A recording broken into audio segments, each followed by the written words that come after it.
Hi, I am here with Pete Waterman and Debbie Isitt. Batman and Robin. Batman and Robin. Tom duo. and Jerry. I love it. I honestly, I cannot believe it. Today has been one of them dream come true things for me.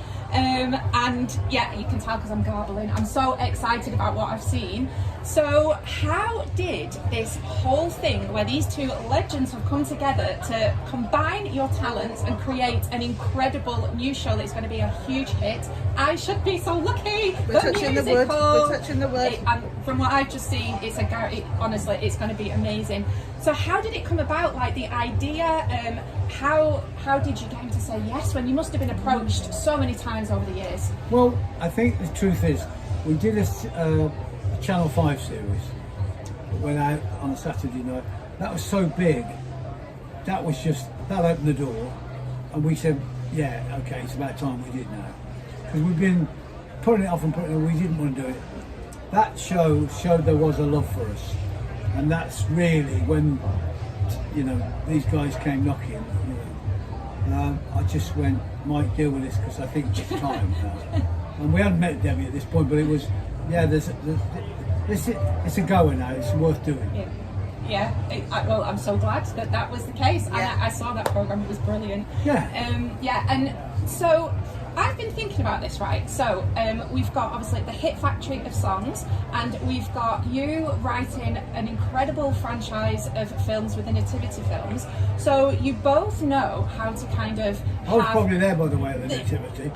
I'm that old, you know what I mean? Oh, but I'm thinking, is this the beginning of a hit factory of musical theatre? Because there must be so many songs that were not. There's so many. You can't fit them all in. No, we haven't. We've not touched the sides, have we? I mean, there's 25 songs, say, in the musical. 32. Okay, but how many more? You must have countless endless. I mean, going. That was a good point, because that was always our problem. Yeah. The problem was always you can't do one. You probably got to do three. That's what I'm thinking. Yeah. Well, hang on. Sequels we can do. Yeah. Thank you. I love it. And when you're you've written the story, and when you're writing that, is it? How do you get? Is it head versus heart? Do you kind of have, that's my favourite one. No, that's my favourite one. I want to put that one in. I want to put that one in. But then, obviously, you don't want to compromise the quality of the story, so they're not shoehorned. Honestly, the songs came first for me. So I listened to the songs, I absorbed the songs, and every time I listened, I thought, listen to that story, because they are stories, the songs, each one. And so I would just sort of write a note about a feeling or a couple or a relationship or an idea, and as I kept listening to the songs, the story grew. So it was really genuinely authentic and organic, and then the story emerged, and then I'd go back over the songs and think, is there a better song for that moment, or should I eliminate that song, or will that be useful? Because songs in a musical are supposed to move the story on. Yes. They're not really necessarily there for their own sake. If you were writing an original song for a musical, you would make sure it has, by the end of the song, whoever the character is in a slightly different position than from the beginning of the song. And so I feel very blessed that these songs are doing this work, and helping me, just move the characters through. I found it like a really wonderful experience. I think lots of musicals, the book is written and then people write a song for the book, or if it's a jukebox musical, they shoehorn. Mm-hmm. And I just did not want that, and I didn't need to, because the songs were just so beautifully written already, And I think in the musical, in some ways, it shows you how beautiful the songs are, how great the songs are in their own right. I mean, you said earlier about, this, especially for you, had these huge stars. But today, we heard them with musical theatre actors. The songs stand up, the songs work regardless of who is singing them. They tell the story, they do the work. And that's lovely to be able to shine that light and express that to people, And I think that's why they mean so much to so many people. And I think that's why we've had this hit factory, because they're like the people's songs, aren't they? They are. Well, they all start, every song was written for a reason. Yeah. So, whether it was me on the radio taking messages from kids and thinking, or there'd be Rick Astley telling me I'm never going to give up my girlfriend because I was on the phone for 3 hours to her. Everyone's a real title. Yeah. So it's, you know, It comes from a real place. it's a real place. Yeah.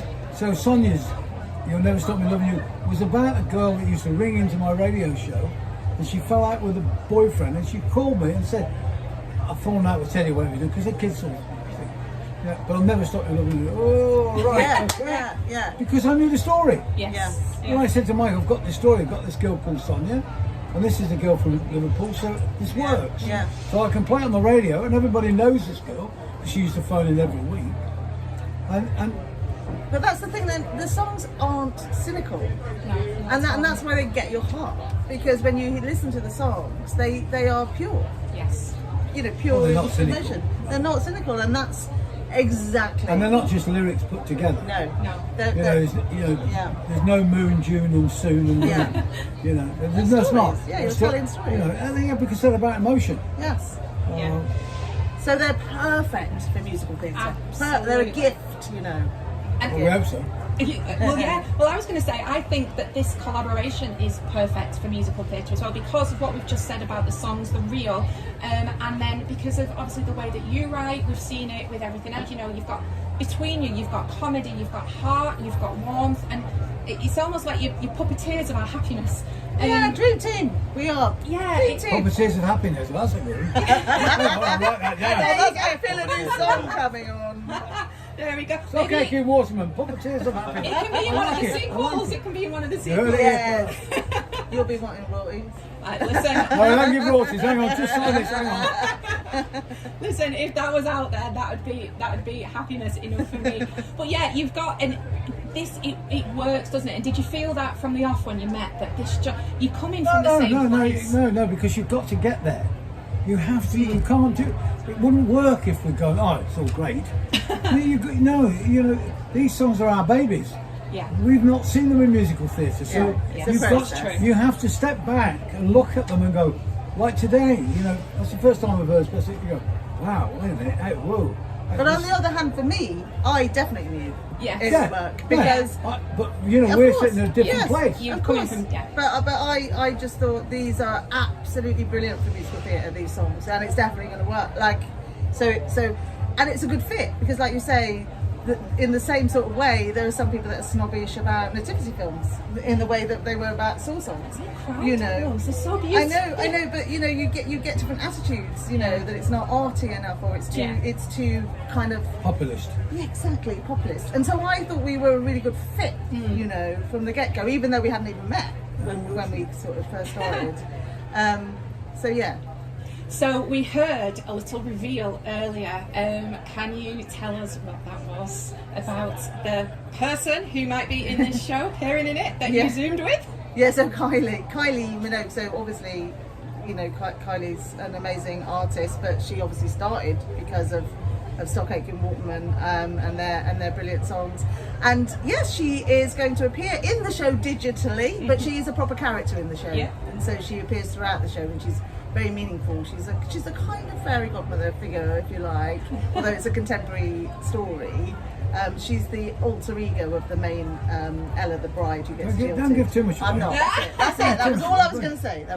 Secret. I don't think you need to give too much away Yeah. because it comes with a ready-made audience. It's cross-generational. I've been talking to people who were in the 20s, who were I was in primary school. This is the soundtrack to my childhood when these songs came out. I've got memories attached to literally all of them, and I think that's what you're bringing, isn't it? You're bringing all of these people. So thank you both so much for creating this. It's at the Manchester. She was in primary school, right? I just need to hear that. You know, Jenny Powell tells you she's 16, you say I'm in primary school. That makes me feel bloody old. I can't go at the nativity.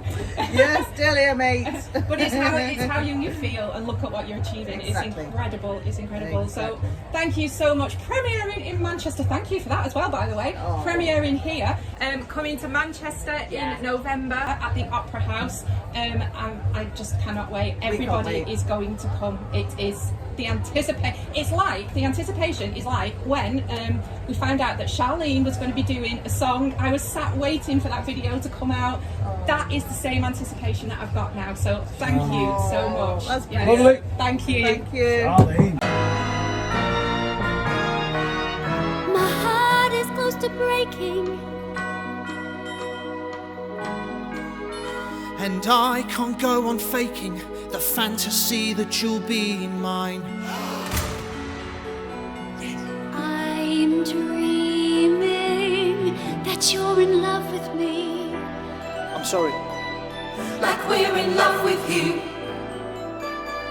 But dreaming's all I do. Where were you going on your honeymoon? Turkey? Torquay? No, Turkey.